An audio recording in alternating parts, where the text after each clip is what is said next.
Et quand la tristesse arrive, je sais tu es là, toujours près de moi.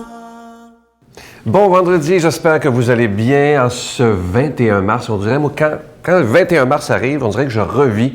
C'est le printemps qui est arrivé. Alors, on s'en va vers le soleil. On rejoint notre ami, le bon doc, Gilles Lapointe.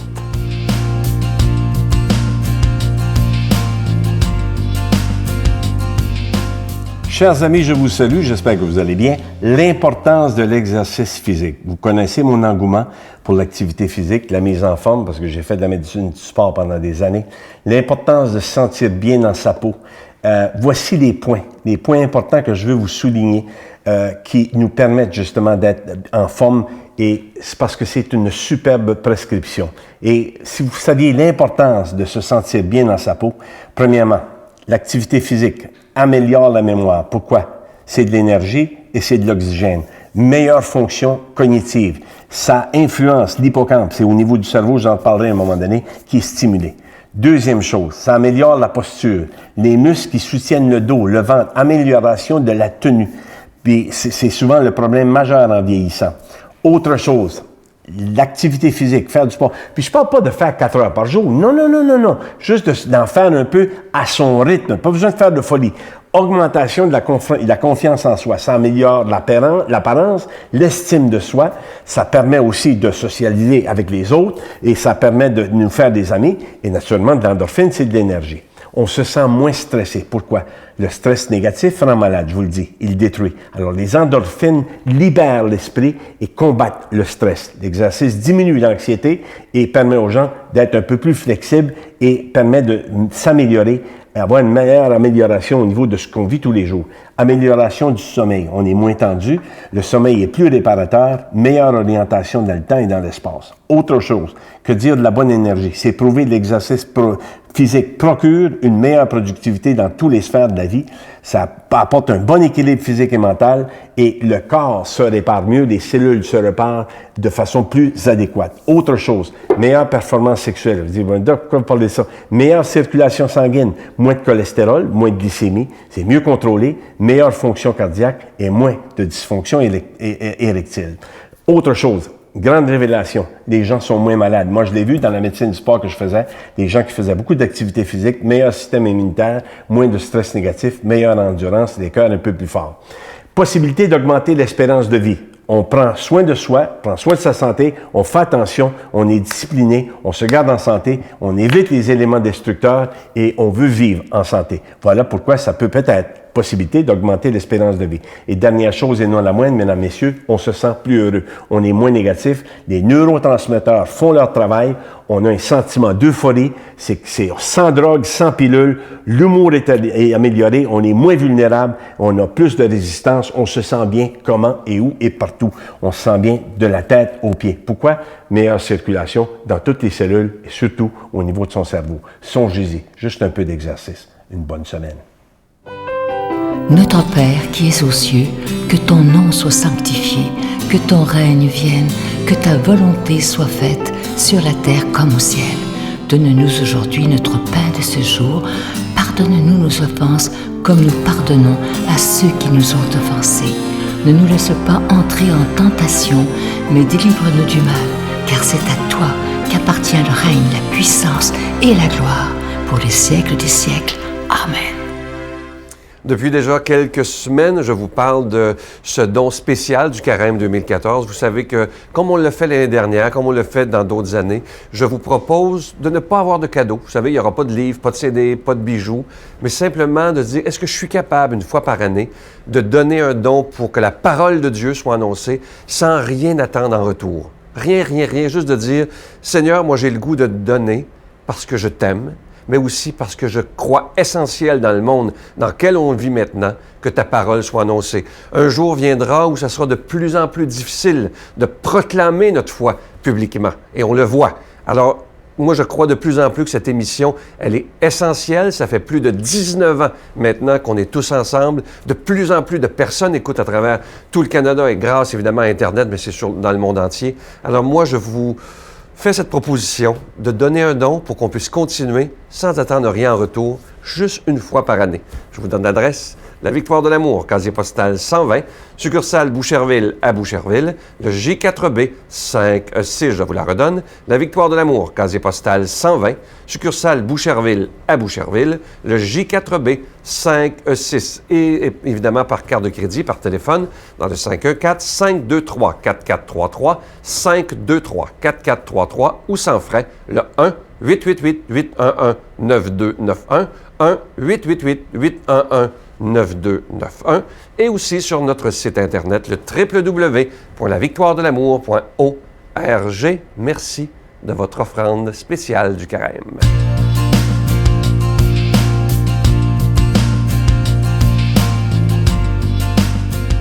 Mon Dieu, donnez-moi la sérénité d'accepter les choses que je ne peux changer, le courage de changer les choses que je peux et la sagesse d'en connaître la différence. Amen. Aujourd'hui, pour proclamer la parole de Dieu, on rejoint notre ami l'abbé Daniel Gilbert.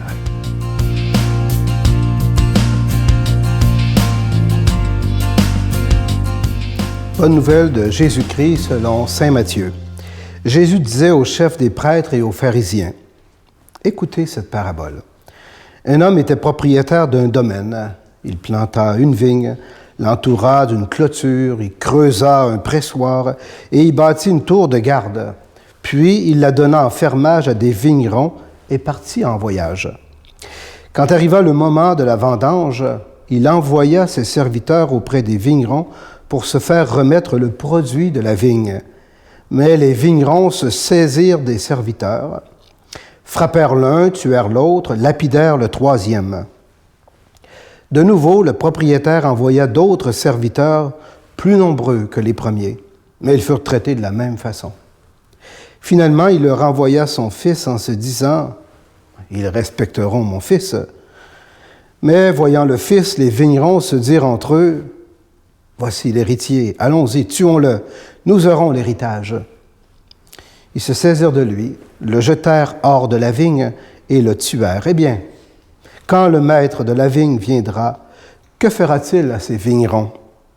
On lui répond, c'est misérable. Il les fera périr misérablement.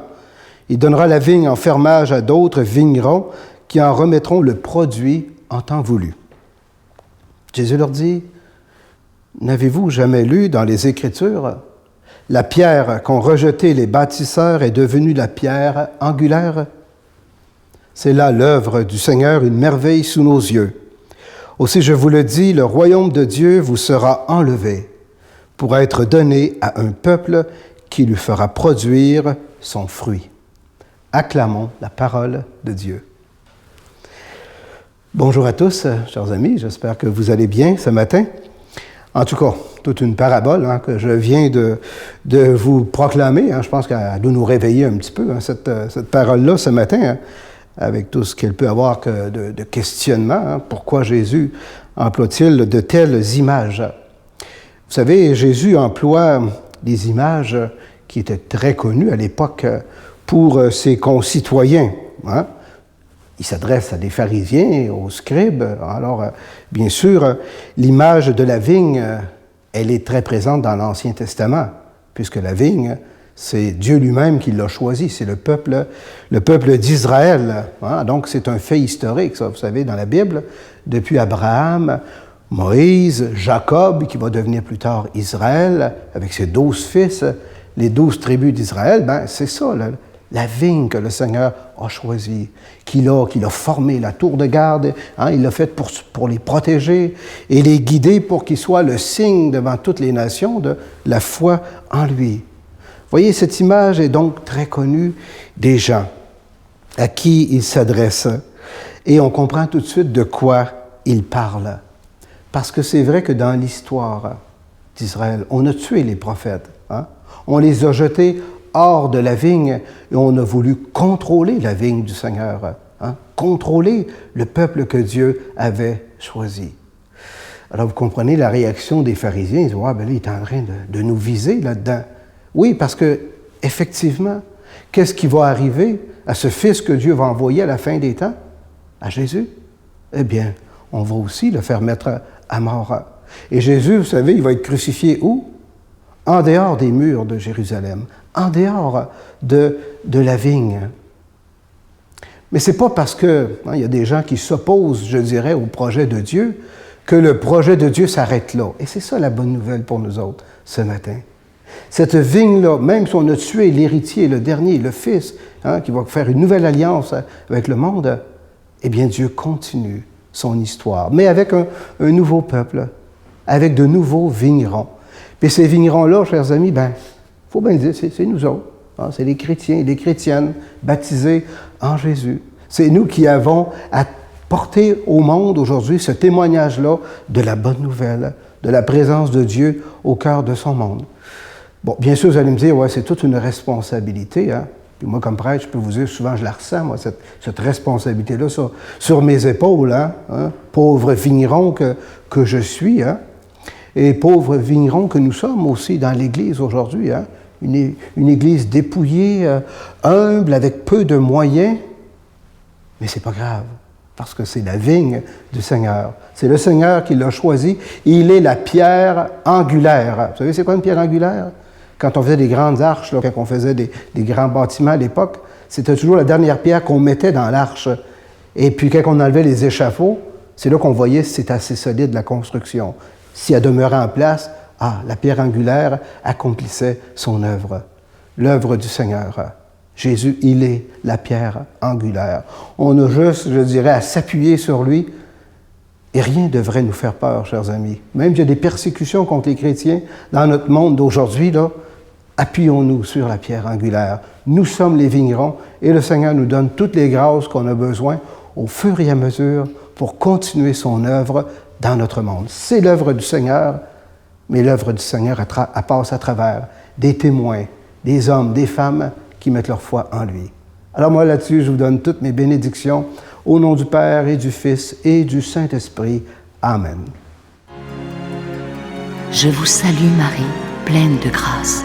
Le Seigneur est avec vous.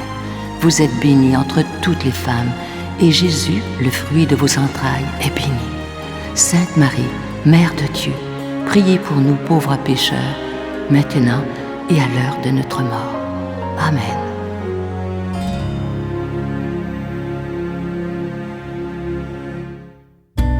Dans le cadre du 350e anniversaire de Notre-Dame de Québec, la Victoire de l'Amour vous invite à une retraite tout à fait spéciale sous le thème « La puissance de la prière », en compagnie de l'abbé Raymond Gravel, l'abbé Robert Lemire, Jean-Marc Chaput, Sœur Angèle, Sylvain Charon et en chanson Miguel Padilla. La retraite aura lieu à l'hôtel Hilton, situé au centre-ville de Québec.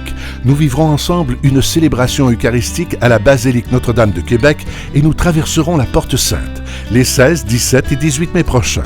Réservez rapidement avec Voyage Intermission au 514-288-6077 ou sans frais au 1-800-465-3255. Venez vivre une fin de semaine remplie de paix, d'amour et de joie.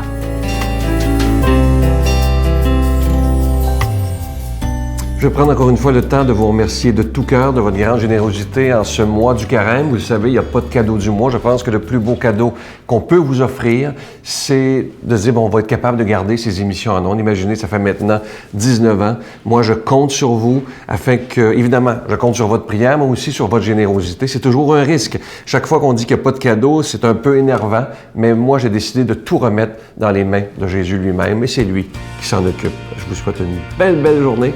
Et je vous attends demain. Bye. C'est déjà la bactérie mangeuse de chair faisait son effet. C'est les symptômes qui en résultaient, mais on n'en avait pas du tout conscience. Puis non, aucunement, j'ai pensé que j'approchais de la mort, vraiment pas.